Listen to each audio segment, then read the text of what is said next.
And welcome back. And then also check this out because this is pretty crazy. Housing affordability is now at its lowest levels since the Great Recession. This is based on a new report from the National Association of Homebuilders that was just announced about a week ago.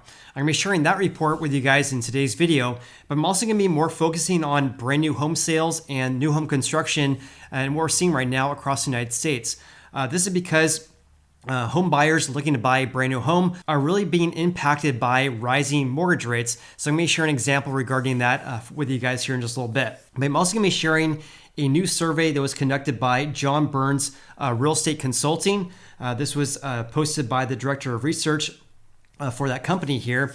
And he stated that homebuilder comments from their most recent survey, these are for a survey on a national level in which they reach out to homebuilders across the nation to learn more about current market conditions for buying brand new houses.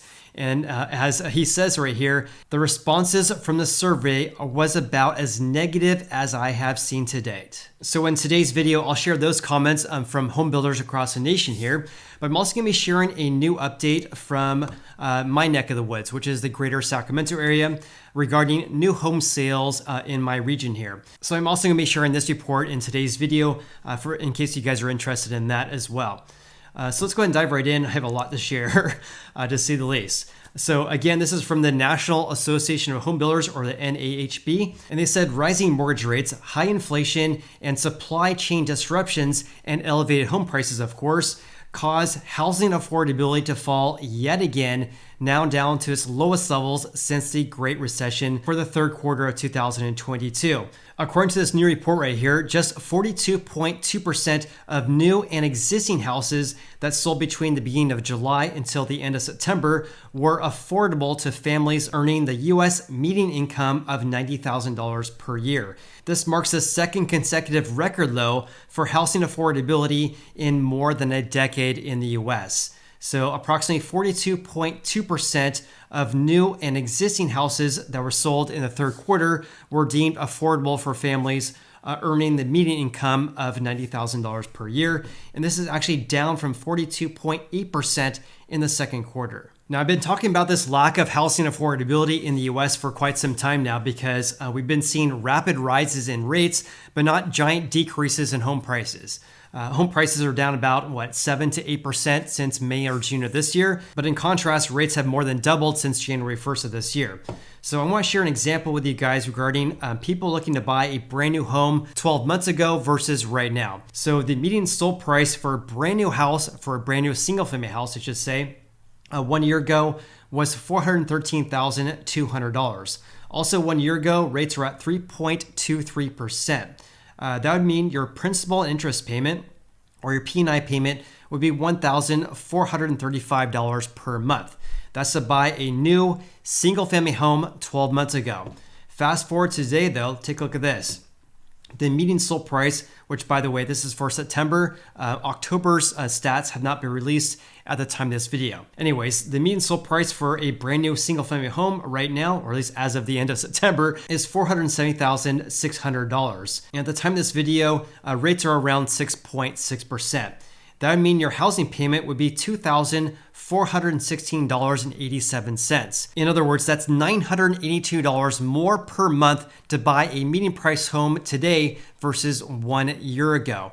In other words, that's a 68% increase in your average monthly housing payment to buy a brand new home in the US. On top of that, have a look at this, because right now at rates at 6.65%, your total interest paid over the life of the loan, which is 30 years, would be just under $500,000 in interest paid over the life of the loan, which obviously matures in November 2052, given we're looking at a 30-year fixed rate mortgage, right? So $500,000 in interest paid over the life of the loan at 6.65%. But look at this, at 3.23%, more or less the rate of 12 months ago, you'd only have to pay $186,000 in interest over the life of the loan versus about $500,000 based on current rates right now. What also really stands out to me regarding this giant increase in the total amount of interest paid over the life of the loan 12 months ago versus right now is that at $500,000 in interest paid, that's approximately $300,000 more in interest payments over the life alone, simply given the fact that home prices have increased just a little bit from $413,000 up to $470,000, but more importantly, due to this rapid rise in rates causing this interest payment to increase greatly. In any case, home buyers looking to buy a house right now are looking at a 6.6% rate right now versus approximately 3.3% 1 year ago. And this is causing a big decrease in home sales across the country. So have a look at this. This is a tweet from the Director of Research at John Burns Real Estate Consulting that was just posted on November 9th. Again, Homebuilder commentary from their most recent survey here was about as negative as I've seen to date. So look at this. Oklahoma City, biggest challenge is our customers who just closed on their brand new home are seeing price reductions by $30,000. Imagine that, buying a brand new home, closing escrow, or the house is officially yours, and then you're seeing the builder dropping their asking prices by $30,000. So that's Oklahoma City. Jacksonville, buying land at the top of the market and having to pull every incentive lever to sell is not a recipe for success. We'll cut starts, they mean housing starts. We'll cut housing starts 60 to 70% in 2023. Boston, October was exceptionally weak. Harrisburg, October was the worst sales month in 12 years. No buyers, no sales. Baltimore, the market was terrible. Wilmington, the market is falling off a cliff. Phoenix Builder, October started strong, then there was a head fake, and in the last 2 weeks, things dramatically worsened. In Denver, Colorado, preparing for a very sluggish 2023 with increasing incentives and price erosion driven mostly by the need to buy down interest rates. In other words, what this Denver builder is saying here is that they're offering incentives for home buyers in order to get home sales. And one of those is buying down their buyers' interest rates because, of course, rates have increased so much. Austin, Texas, cancellations spiked again in the second half of October. And a home builder in Dallas, Texas stated the following: traffic has completely dried up. In Houston, anticipating 2023 being off 40% or more from pre-pandemic levels, back, of course, in 2019. And 2019 was a typical standard year for us. So some very negative commentary amongst a lot of home builders across the nation right now, which is pretty eye-opening given the fact that rates have been increasing so much. So I want to talk about also what we're seeing here in the greater Sacramento area, because what we're seeing right here in Sacramento, or the greater Sacramento area, is not unlike a lot of other markets in the nation as well. So here's our October 2022 sales report that was just announced on the 8th of November.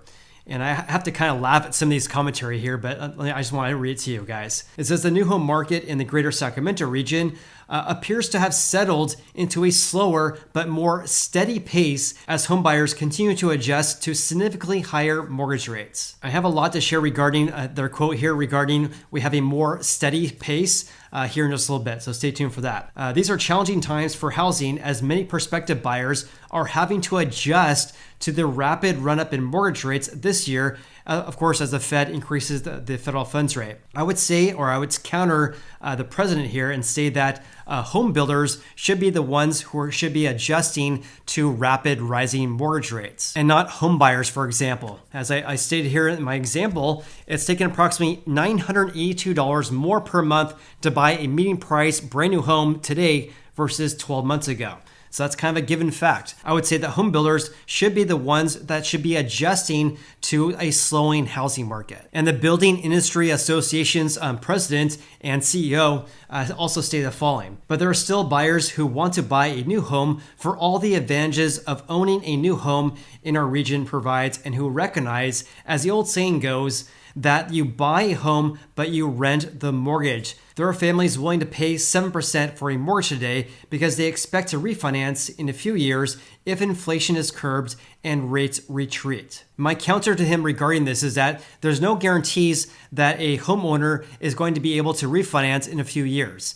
So for example, what if the homeowner is down or actually underwater on their mortgage? If a homeowner owns more on their mortgage than their house is worth, they're not going to be able to refinance. But what do you guys think about that? Leave me a comment below.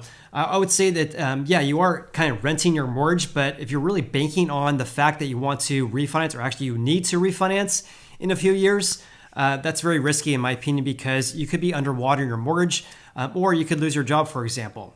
Anyways, they go on to say regarding home sales or new home sales in the region here, and take a look at this because this is pretty crazy.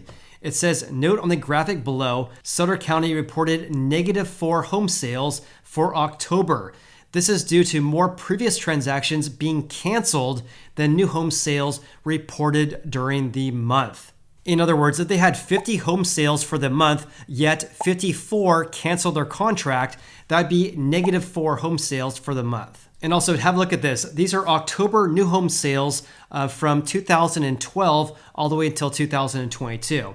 And this is for Sacramento County, Placer, El Dorado, Yolo, Yuba, Sutter, Amador, and Nevada counties. So have a look at this. These are October new home sales in the region here. And for October 2022, there was 217 brand new home sales for the month in the region. I mean, looking at this right here, what do you guys see? Here's something that really stands out to me. Obviously, this is far less than 2020 and 2021, where we had 730 home sales in 2021 and 521 in October of 2021.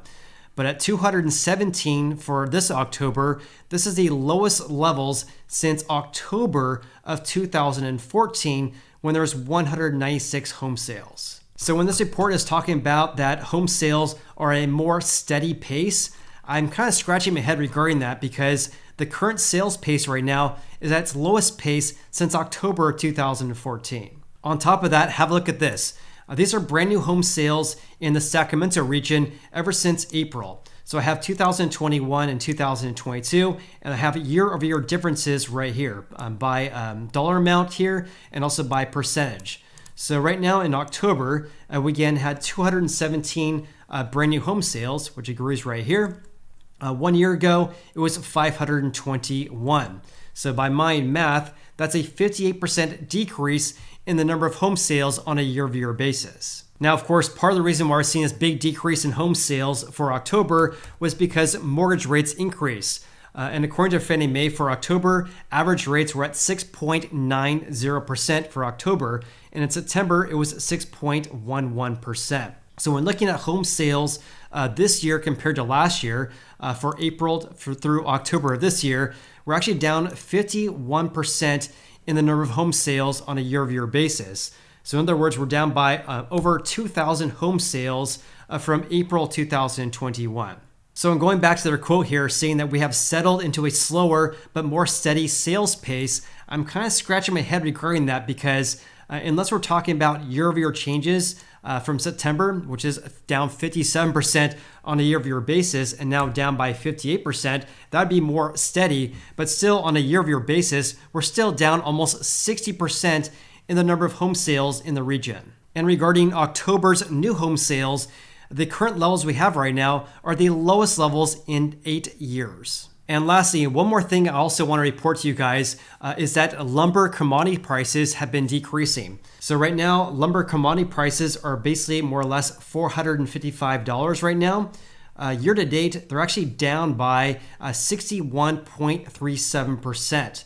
Also compared to 1 year ago, lumber commodity prices are down by 17.20%. And also compared to 3 years ago, which is obviously pre-COVID, back in November 2019, lumber commodity prices are only up by 17%. So this is actually really good news because back in November and December of 2019, lumber commodity prices were around $400. They spiked in, in May 2021, when lumber commodity prices were just under $1,700. So right now, prices at about $455 is obviously a step in the right direction if we want to decrease building material prices. And with that said, please comment below your biggest takeaways from today's video. Also, if you guys got any value of this video whatsoever, then please hit the like button. I greatly appreciate that. Hope you guys have an awesome day. I look forward to seeing you on the next video.